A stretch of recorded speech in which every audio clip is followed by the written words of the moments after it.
Hello दोस्तों, स्वागत है आपके अपने YouTube channel Ansari school of knowledge में। आज हम लेके आए हैं बीए थर्ड ईयर का फर्स्ट पेपर ज्योग्राफी का एमजेपीआर यूनिवर्सिटी को आंसर देना होगा। अब जानते हैं कि इन्होंने क्या कहा है आंसर में। चिर सम्मत शास्त्रीय काल में मुख्यतः यूनानी एवं रोमन भूगोलवेत्ताओं को सम्मिलित किया जाता है। इस युग में भूगोल पर अधिकांशतः यूनानी भूगोलवेत्ताओं का ही प्रभुत्व रहा। इन्होंने भूगोल को एक स्वतंत्र विषय के रूप में मान्यता दिलाई तथा अपने ग्रंथों में विभिन्न भौगोलिक पक्षों का वर्णन भी किया गया है। यूनानी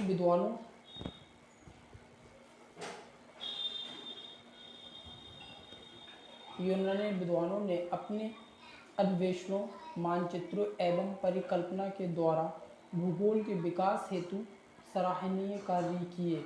इस युग में यूनानी विद्वानों द्वारा भूगोल की सभी प्रमुख शाखाओं के क्षेत्र में कार्य किया गया। गणितीय भूगोल का जन्म कैथल, अलेक्जीमेंडर तथा अरस्तु के द्वारा हुआ, जिसे चरमोत्कर्ष पर पहुंचने का सफल प्रयास एराटोस्थेनीज ने किया। इस युग के प्रमुख यूनानी विद्वानों का परिचय एवं योगदान निम्न प्रकार हैं। महाकवि होमर ने ईसा पूर्व 9वीं शताब्दी में 2 महाकाव्य ओडिसी व इलियड लिखे हैं। इनमें बहुत से क्षेत्रों, मानव वर्गों व जनपदों का भौगोलिक वर्णन है।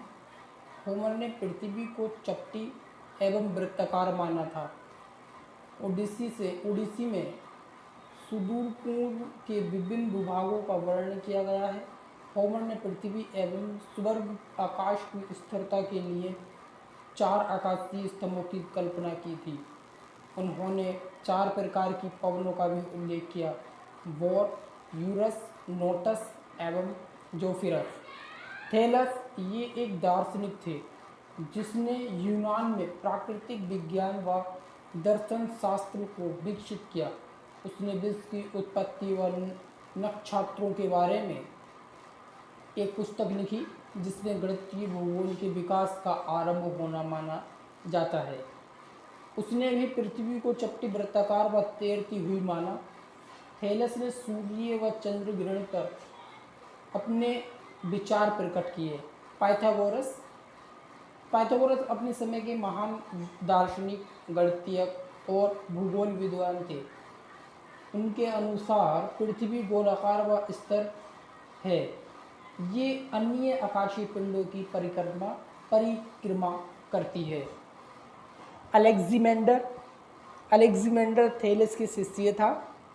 उसे नक्षत्र विज्ञान व ब्रह्मांड विज्ञान का अच्छा ज्ञान था। पृथ्वी की उत्पत्ति एवं आकार के बारे में उसके विचार प्रगतिवादी थे। उनका मत था ये कि पृथ्वी गोल है तथा ठोस पिंड के रूप में ब्रह्मांड के मध्य स्थिर है। उसने विश्व के प्रथम मानचित्र के चित्रण में अपना योगदान दिया। सर्वप्रथम सूर्य घड़ी का निर्माण अलेक्जेंडर ने ही किया। उसने जैव भूगोल जैसे स्वतंत्र विषयों की नींव रखी। उसने विभिन्न जीव उत्पत्ति तथा विकास संबंधी लेख लिखे। उसका मत था कि पृथ्वी के समस्त जीव जल से ही उत्पन्न हुए हैं। हिकेटियस मिलेटस नगर का निवासी था। उसने प्रादेशिक भूगोल पर अपने विचार प्रकट किए और गैस पीरियोडस नामक पुस्तक लिखी। इसमें उस समय के ज्ञात प्रादेशिक भूगोल का वर्णन है। इस ग्रंथ के द्वारा उसने प्रादेशिक भूगोल की नींव रखी। इस ग्रंथ के 2 खंड हैं। प्रथम खंड में 2 खंड हैं, यूरोप का, और दूसरे खंड में एशिया का वर्णन है।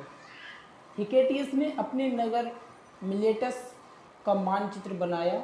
वे पृथ्वी को एक ऐसी वृत्ताकार तस्तरी मानता था जो चारों ओर से महासागरों से घिरी हुई है। हेरोडोटस ने उन भौगोलिक क्षेत्रों का अन्वेषण किया जो उस समय तक अज्ञात थे। उसने दक्षिणी इटली, भूमध्य सागरीय क्षेत्रों, मिस्र, बेबीलोन आदि क्षेत्रों के विशद वर्णन प्रस्तुत किए। उसने एशिया का विस्तार भारत तक माना था।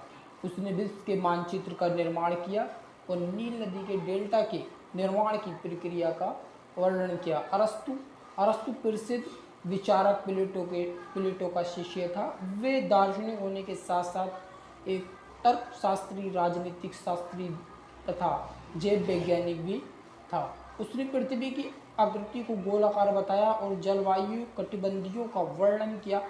उसने जलवायु विज्ञान पर एक ग्रंथ लिखा जिसमें वायु, ऋतु परिवर्तन, वर्षा, भूकंप आदि का वर्णन किया गया है। वातावरणवाद को व्यवस्थित रूप में सर्वप्रथम अरस्तु ने ही प्रस्तुत किया। थियोफ्रेटिकस ये अरस्तु का शिष्य था। उसने जलवायु विज्ञान पर अपने स्वतंत्र विचार प्रस्तुत किए तथा जलवायु एवं वनस्पति के संबंधों का वर्णन किया। उसने मैसिडोनिया के मैदानी क्षेत्रों, निकटवर्ती पर्वतीय क्षेत्रों तथा क्रीट द्वीप की वनस्पति का तुलनात्मक अध्ययन किया और वनस्पति भूगोल की नींव डाली। एरेटोस्थेनीज ये प्रसिद्ध गणितीय और भूगोलवेत्ता और सिकंदरिया स्थित विश्व की सर्वोच्च शिक्षा संस्था का पुस्तकालय अध्यक्ष था। इस पद पर रहकर उसने भौगोलिक ज्ञान में वृद्धि की तथा नक्षत्र विज्ञान व गणितीय भूगोल पर काफ़ी लेख लिखे। उसने पृथ्वी की परिधि की गणना की जो शुद्ध मान से केवल 14% अशुद्ध थी। उसने उस समय के ज्ञात विश्व का मानचित्र भी बनाया था और पृथ्वी के वर्णन के लिए सर्वप्रथम जियोग्राफी शब्द का प्रयोग किया था।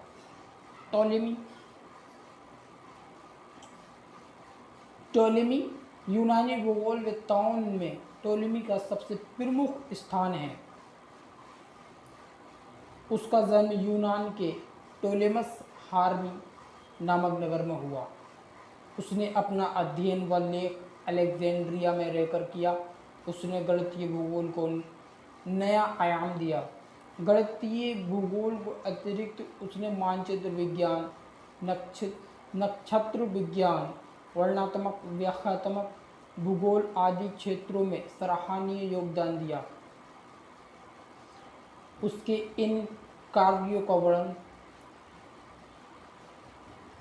अलमगस्ट नामक पुस्तक में मिलता है जिसके 13 खंड हैं।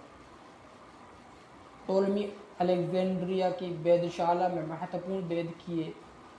उसने नक्षत्रों के उदय, अस्त्र होने, गोधूली, ऋतु आदि का एक कैलेंडर बनाया तथा एक पुस्तक गृहिणी